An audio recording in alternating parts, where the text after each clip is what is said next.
যার যেদিন মৃত্যু হবে আল্লাহ তার 40 দিন আগে ওই গাছটা তার নমুনা পাওয়া যায়, নমুনা পাওয়া যায়। গাছগুলা হলুদ হতে, পাতাগুলা হলুদ হতে থাকে। একদিন করতে করতে যখন মৃত্যুর কাছে পৌঁছে যায়, 3 দিন আগে, ওগো নবী ভালো করে ওগো নবী শুনুন, 3 দিন আগে যারা মুমিন হবে, মুত্তাকিন হয়ে যায়, পরহেজগার হয়ে যায়, তারা কিন্তু বুঝতে পারে তাদের মৃত্যু হবে। ও রাসূল, আমার আল্লাহ তাদেরকে জন্য 72 ঘন্টা আগে তাদেরকে আল্লাহ একটা একটা করে বুঝিয়ে দিতে থাকে। সে বুঝতে পারে না পারুক, কিন্তু আল্লাহ তাকে 72 ঘন্টা আগে সিগন্যাল দিয়ে দেয়, তাকে জানিয়ে দেয়। ও রাসূল, আপনি জানেন আল্লাহ রাব্বুল আলামিন পরওয়ারদিগার আলম আল্লাহ রাব্বুল ইজ্জত ওই মানুষের মৃত্যুর আগে তার সমস্ত খবর করে দেয়।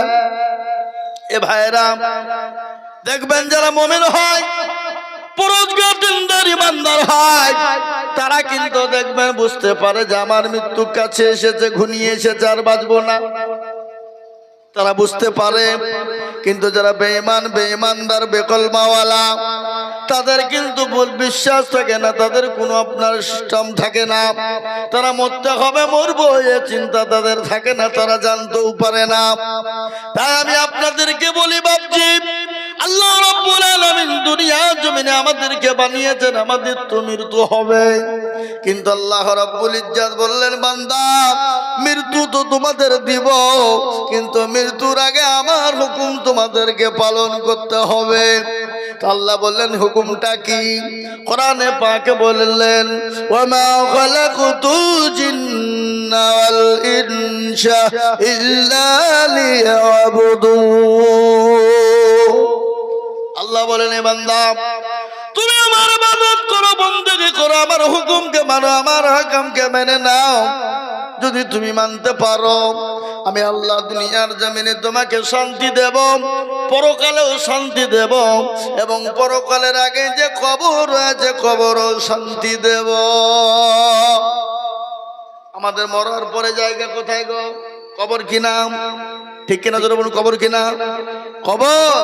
কিন্তু মুসলমান দরদি আমার ভাইরা, ও আল্লাহ ওয়ালারা, ও নবীর প্রেমিকেরা, আজকে আমাদের মুসলমানদের কবর দেখে ভয় হয় না, মন চাই না ওই কবরে শুভ। কিন্তু একবার বলুন তো, আপনার দাদা দাদি, আপনার বাপ মা, আত্মীয় স্বজন, ছেলে মেয়ে অনেকেই চলে গেছে, আমাদেরকে একদিন না একদিন ওই জায়গায় থাকতে হবে, হবে কিনা? কথা করা হবে কিনা? কবরে। কিন্তু মোহতারাম, কবর এতটাই কঠিন। ওই কবর থেকে বাঁচতে হলে আপনাকে কি করতে হবে? দুনিয়ার জমিনে আল্লাহর ইবাদত করতে হবে, আল্লাহর হুকুমকে মানতে হবে, তবেই আমরা ওই কবর থেকে বাঁচতে পারব। আমার বাবা জীবনেরা, আল্লাহ ওয়ালারা, দিনদার ইমানদার, কবর কত কঠিন জানেন? আমি প্রায় জায়গায় ঘটনাটা বলি। কবরটা এত কঠিন, এত ভয়ঙ্কর, এত ভয়ানক। আল্লাহর নবী, বিশ্ব নবী জনাবে মুহাম্মদুর রাসূলুল্লাহ সাল্লাল্লাহু তাআলা আলাইহি ওয়াসাল্লাম, নবী করিম সাল্লাল্লাহু আলাইহি ওয়াসাল্লাম মা হযরতে খাদিজা রাদিয়াল্লাহু তাআলা আনহার উরুর উপর মাথা দিয়ে তিনি শোয়া।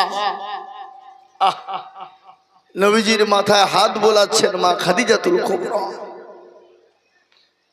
নবীকে বলছেন, ইয়া রাসূলুল্লাহ, ও আল্লাহর হাবিব, আপনাকে আমার একটা কথা বলার ছিল। নবীজি বললেন, কি কথা বলবে? তোমার তো শাড়িখানা ছিঁড়ে গেছে, সেলাই করা এবং তালি দেওয়ার কোনো জায়গা নেই, এই কথা বলবে? হযরতে মা খাদিজা বললেন, ইয়া রাসূলুল্লাহ, আমার শাড়ি তালি দেওয়ার জায়গা নাই, সেলাইয়ের জায়গা নাই, এই কথা আমি আপনাকে বলবো না। বলে, কি বলবে বলো? তোমার বাড়িতে 3 দিন কোনো চুলা জ্বলে না, আখা জ্বলে না, কি চুলা নাকি বলেন আপনারা? আখা। এই জন্যে তুমি নাকি বল কান্না করো, এই কথা বলবা? রাসূলুল্লাহ সাল্লাল্লাহু আলাইহি ওয়াসাল্লামকে বললেন, ইয়া রাসূলুল্লাহ, আমার বাড়িতে 3 দিন আঁকা জ্বলে নাই, এই জন্য আমি কান্না করি নাই, বলি নাই। তাহলে তুমি কান্না করো কেন? কিসের জন্য বলো? বলো চোখে কেন তোমার পানি? একটু বলবে খাদিজা। খাদিজা বললেন, ইয়া রাসূলুল্লাহ, ও আল্লাহর হাবিব, আমি আপনাকে বলতে চাই কবর বড় কঠিন, কবর বড় ভয়ানক। ও রাসূল, আপনি যেদিন থেকে বলেছেন কবর এত কঠিন, এত কঠিন, এত কঠিন, ওই কবর যার ভালো হবে পরকালটা তার জন্য ভালো হয়ে যাবে। রাসূলুল্লাহ বললেন, খাদিজা তুমি কোনো টেনশন করবে না, কোনো চিন্তা করবে না। বলে, ইয়া রাসূলুল্লাহ কেন? বলে, খাদিজা গো, ওই কবরের ভিতরে আমার আল্লাহ তোমার জন্য পাহারাদার হিসাবে আমার 2 জন বিবি রেখে দেবেন। মা খাদিজা রাদিয়াল্লাহু তাআলা আনহা বললেন, ইয়া রাসূলুল্লাহ, ইয়া হাবিবাল্লাহ, 2 জন বিবি আপনি কোথায় পেলেন? কোন জায়গায় পেলেন? কোথা থেকে পেলেন? আমার আগে তো আপনার কারো সঙ্গে আর বিবাহ হয় নাই। নবী গো, আপনি 2 জন বিবি কোথায় পেলেন একটু আমাকে দয়া করে বলুন। রাসূলুল্লাহ বললেন, খাদিজা তুমি কোনো টেনশন করো না, আমার আল্লাহ রাব্বুল আলামিন জান্নাতের ভিতরে 2 জন বিবির সঙ্গে আমার বিবাহ দেবে। ওই 2 জন বিবি তোমার সঙ্গে পাহারাদার হয়ে যাবে। আল্লাহ নবীকে বললেন, ইয়া রাসূলুল্লাহ, ওই 2 জন বিবিকে একটু দয়া করে বলুন। নবীজি বললেন, খাদিজা 1 নম্বর হলো হযরতে আসিয়া, 1 নম্বর মা হযরতে আসিয়া, ফেরাউনের বিবি। আচ্ছা বলুন তো, ফেরাউনের বিবি জান্নাতের ভিতরে কি করে হলো? আপনাদের সকলের জানা আছে, ফেরাউন দুনিয়া জমিনে রাজত্ব করেছিল, নিজেকে খোদাই দাবি করেছিল, দুনিয়ার জমিনে নিজেকে বলেছিল আমি সবের মালিক।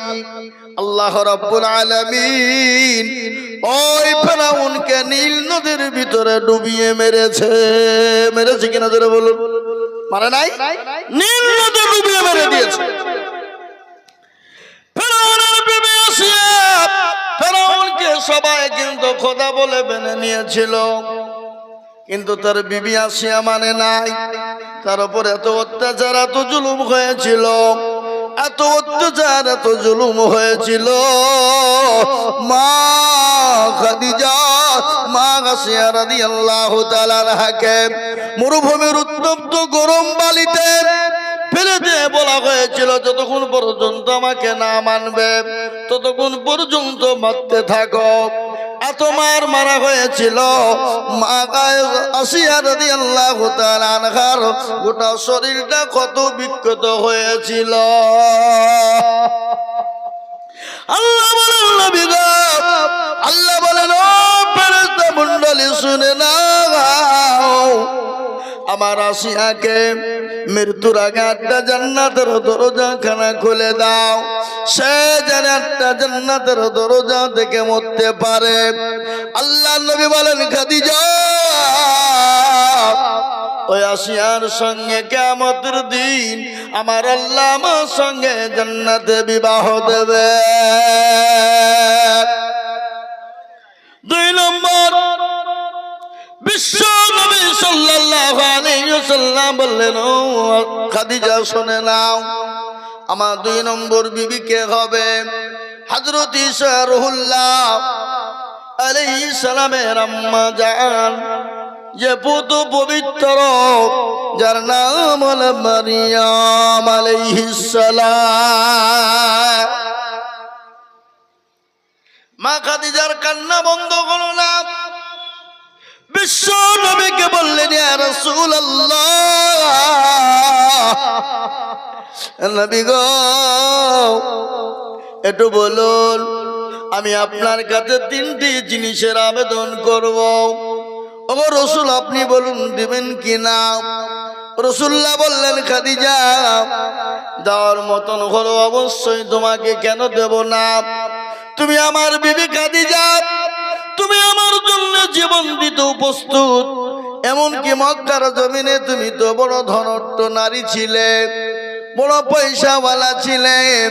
মক্কার জমিনে আমি নবী যখন আমাকে কেউ নবী বলে মানে নাই, কেউ যখন নবী বলে কাছে টেনে নাই, কেউ যখন আমাকে রাসূল বলে বুকে টেনে নাই না, ও খাদিজা সর্বপ্রথম তুমি আমাকে চতুর্দিক দিয়ে হেফাজত করে আমাকে বুকে টেনে নিয়েছিলে খাদিজা। খালি ওটাই নয়, 40 মণ স্বর্ণ আমার হাতে তুমি তুলে দিয়েছিলে। কোনদিন জিজ্ঞাসা করনি রাসূল এই 40 মণ স্বর্ণ কোথায় খরচ করলেন? ওগো খাদিজা বলো তুমি কি চাও, কি 3টে জিনিস তুমি চাও বলো। বলে ইয়া রাসূলুল্লাহ, আমি যখন মারা যাব, কিন্তু ভালো করে আর একটু শুনি, মা খাদিজাতুল কুবরা যে রব্বুল আলামিন আমার নবীজির বিবি মা খাদিজা রাদিয়াল্লাহু তাআলা আনহার জন্য কবরে পাহারাদার দেবে বলেছেন 2 জন। তারপরও চোখের পানি থামে নাই। খালি এটাই নাই, আল্লাহ নবী সাল্লাল্লাহু আলাইহি ওয়াসাল্লাম যেখানে জাবালে নূর যে পাহাড়, সে পাহাড়ের উপর নবীজি যখন তপ করতেন, মা খাদিজাতুল কুবরা আল্লাহ নবীর কাছে তিনি প্রতিদিন 2 বার করে যেতেন। কিছুদিন পরে আল্লাহ রাসূল সাল্লাল্লাহু আলাইহি ওয়াসাল্লামের কাছে গেলেন, আপনার হামাগুড়ি দিয়ে ওই পাহাড়ের উপরে উঠতেছে মা খাদিজা। বিশ্ব নবী নবী রাহমাতাল লিল আলামিন মা খাদিজার দিকে তাকায় আর মুচকি হাসে। মা খাদিজাতুল কুবরা পৌঁছে গেলেন, রাসূলুল্লাহকে বললেন, ইয়া রাসূলুল্লাহ, নবী গো আমি চলতে পারি না, শরীরটা বড় অসুস্থ। রাসূল আমি বুড়ো হয়ে গেছি, আর চলতে পারি না, শরীরটা বড় খারাপ। আল্লাহ নবী বললেন, মা খাদিজার দিকে তাকায় আর মুচকি হেসে যায়। মা খাদিজা বলেন, ইয়া রাসূলুল্লাহ আপনি আমাকে দেখে মুচকি হাসান গো নবী। রাসূলুল্লাহ বলেন, খাদিজা আমি এর জন্য হাসি নাই। বলে কেন আপনি হাসলেন? বলে খাদিজা তুমি আসার আগে তোমার উপর আমার আল্লাহ এত খুশি এত আনন্দ হয়েছে। খালি আনন্দই নাই ও খাদিজা, আমার আল্লাহ তোমাকে সালাম দিয়েছে। সুবহানাল্লাহ বলবেন না? এ কি 4টাখানি কথা বাবা? হ্যাঁ, সালাম দিয়েছে। এ মুসলমান, হযরত খাদিজা রাদিয়াল্লাহু তাআলা আনহাকে বললেন, ও খাদিজা আল্লাহ তো সালাম দিয়েছেন, জিবরিল আলাইহিস সালাম পর্যন্ত সালাম দিয়েছে। ও খাদিজা এই জন্য আমি তোমার দিকে তাকিয়ে মুচকি হেসে যাই।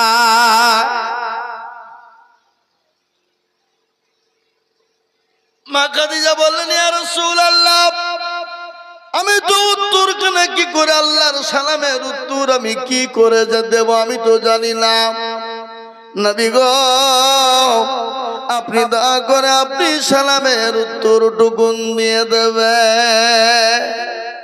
চিন্তা করা যায় বলুন তো, যে খাদিজা রাদিয়াল্লাহু তাআলা আনহাকে আল্লাহ সালাম দেয়, যে খাদিজা রাদিয়াল্লাহু তাআলা আনহার জন্য কবরে 2 জন বিবিকে নবীজির আপনার পাহারাদার রেখে দেওয়া হবে, সেই মহিলা সে ভাগ্যবতী নারী। ওই কবর দেখে যদি বড় ভয় পায়, ও মুসলমান বলুন আমাদের জন্য কি কবরে জায়গা হবে? জায়গা হবে? তারা এত ভাগ্যবতী নারী, তারা যদি জায়গা আপনার ভয় পায় কবরের জন্য, আমরা কবর আমাদের জায়গা হবে বলে মনে হয় না বাপ। আহা, বড় কঠিন কবর জায়গা। মা খাদিজা বলছেন, ইয়া রাসূলুল্লাহ, কবর বড় কঠিন। যদি আমি খাদিজা জাহান্নামে যাই, সাথী বান্ধবী বহুত পাবো।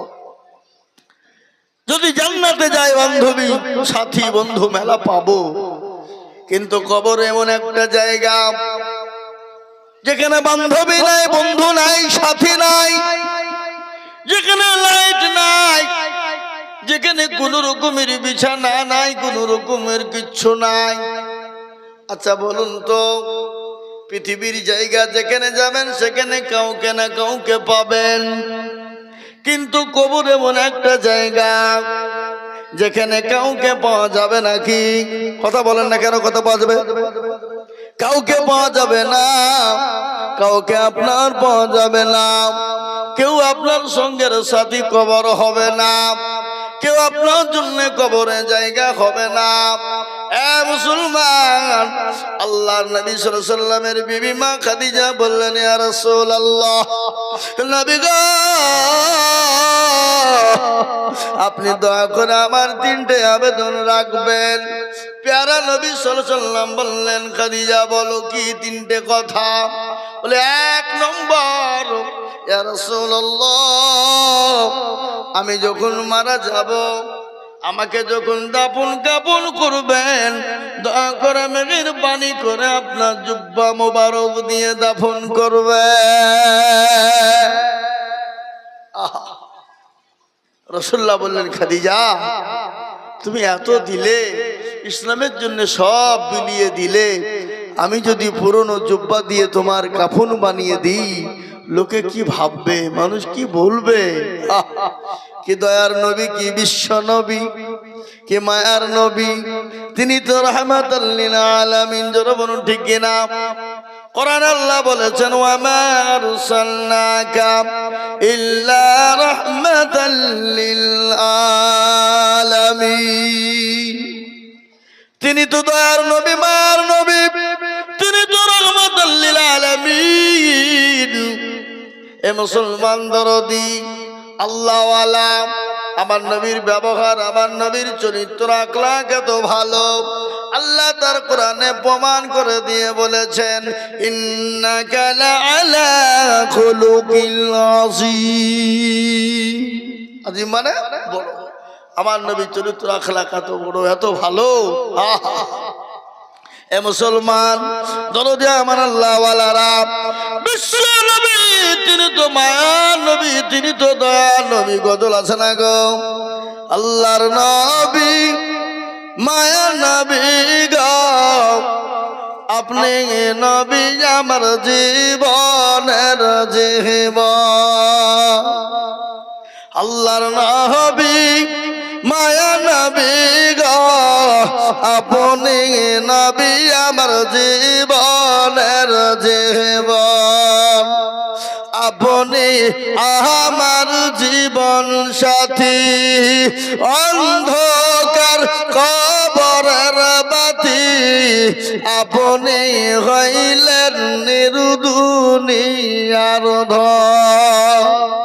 আল্লাহর নবী মায়া নবী গো, আপনি নবী আমার জীবনের জীবন। আপনি রাহমাতাল লিল আলামিন, আপনি উম্মতের জামিন, আপনি হইলেন গুনাহগার উম্মতের আপনজন। আল্লাহর নবী মায়া নবী গো, আপনি নবী আমার জীবনের জীবন। আর আমার বাবা জীবনেরা, আল্লাহওয়ালা দিনওয়ালারা, বিশ্ব নবী মা খাদিজাকে বললেন, ইয়া রাসূলুল্লাহ, কবরের জন্য আমি যখন যাব, দাফন কাফন করবেন, তখন আপনার জুব্বা মোবারক দিয়ে দাফনটা করে দেবেন। এক নম্বর। দুই নম্বর বলি, ইয়া রাসূলুল্লাহ, আপনি যখন আমাকে কবরে দিবেন, আপনি আমাকে যখন মাটিতে নাম দেবেন, ইয়া রাসূলুল্লাহ, দয়া করে আপনি নিজে নামবেন, তিন নম্বর রাসূলুল্লাহকে বললেন, ইয়া রাসূলুল্লাহ, আপনি কবরে দাও করে আপনি তিনটা সওয়ালের জবাব দিয়ে দেবেন। রাসূলুল্লাহ বললেন, খাদিজা, নিজের জবাব নিজেকেই দিতে হবে কবরে, কেউ কারোর জন্য জবাব দিয়ে দেবে না। সওয়াল করবে, সওয়ালের জবাব নিজেকেই দিতে হবে।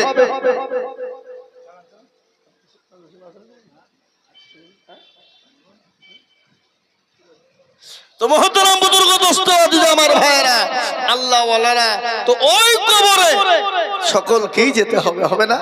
কি করে যেতে হবে না? হবে না? কেউ বলতে পারবে যে আমরা যাব না? হ্যাঁ, যখন যেতেই হবে তাহলে কবরে কি নিয়ে যাবেন? আল্লাহ কোরআনে বলেছেন, ইন্নাল্লাযীনা আমানু ওয়া আমিলুস সালিহাত, আমলে সালিহাত, আমল ভালো হতে হবে। জি, আপনার আমল যদি সঠিক হয়ে যায়, ভালো হয়ে যায়, তাহলে আপনার জন্য কবরটাও ভালো হয়ে যাবে। এ মুসলমান আমার দরদি আমার ভাইয়েরা, আল্লাহওয়ালা, দ্বীনওয়ালা, ঈমানওয়ালারা, আজ আছি কাল চলে যাব, কখন আছি কখন চলে যাব, নিঃশ্বাসের বিশ্বাস নাই। আমরা মনে মনে অনেকেই ভাবি, এই আছি ওই আছি, কখন চলে যেতে হবে এই চিন্তা ভাবনা নাই। নামাজ পড়তে হবে, পড়বো, বুড়ো হই, বয়স হোক, তখন আমরা পড়বো। অনেকে বলি কি বলি না?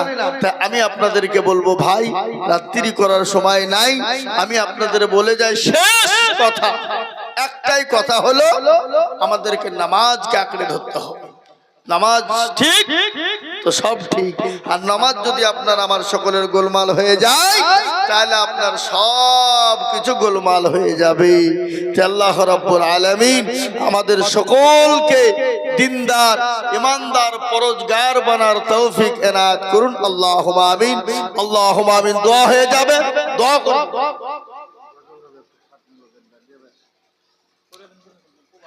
জি, ইনশাআল্লাহ দোয়া হয়ে যাবে। আল্লাহ আমাদের সকলকে শোনার থেকে আমল করা তৌফিক এনায়েত করুন। আল্লাহুম্মা আমিন, আল্লাহুম্মা আমিন। আমরা সকলেই হাত তুলে দোয়া করি, আল্লাহ আমাদের সকলকে কবুল করুক। আর আমাদের অনেকের আত্মীয় স্বজন, মা বাপ, ভাই ব্রাদার চলে গেছে, বন্ধু বান্ধব চলে গেছে। জি, আমাদের অনেকের অনেক হেতাকাঙ্ক্ষী চলে গেছেন। আপনারা আমরা সকলেই তাদের জন্য দোয়া করবো ইনশাআল্লাহ। ছোট্ট করে দোয়া করব, আল্লাহুম্মা রাব্বানা যালামনা আনফুসানা ওয়া ইল্লাম তাগফির লানা ওয়া তারহামনা লানাকুনান্না মিনাল খাসিরিন।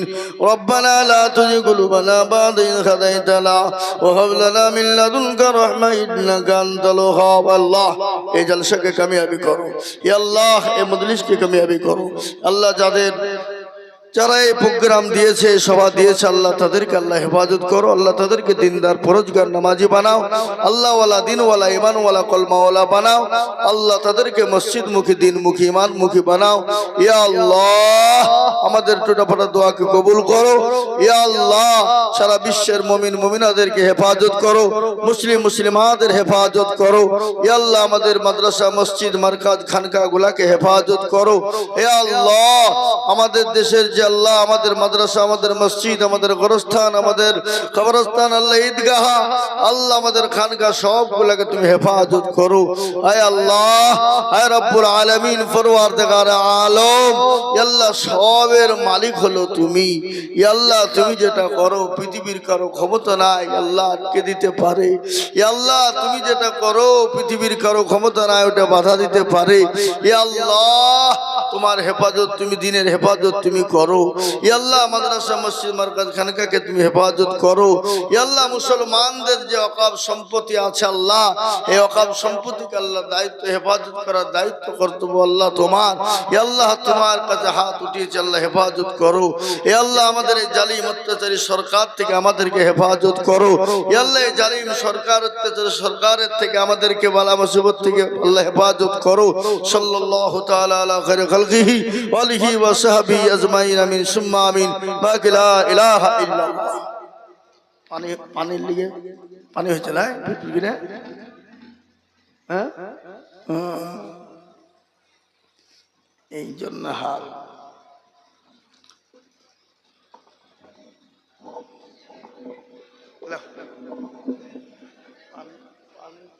সাথে সাথে নেই, খামা খাই মধ্যে আমি দিলাম।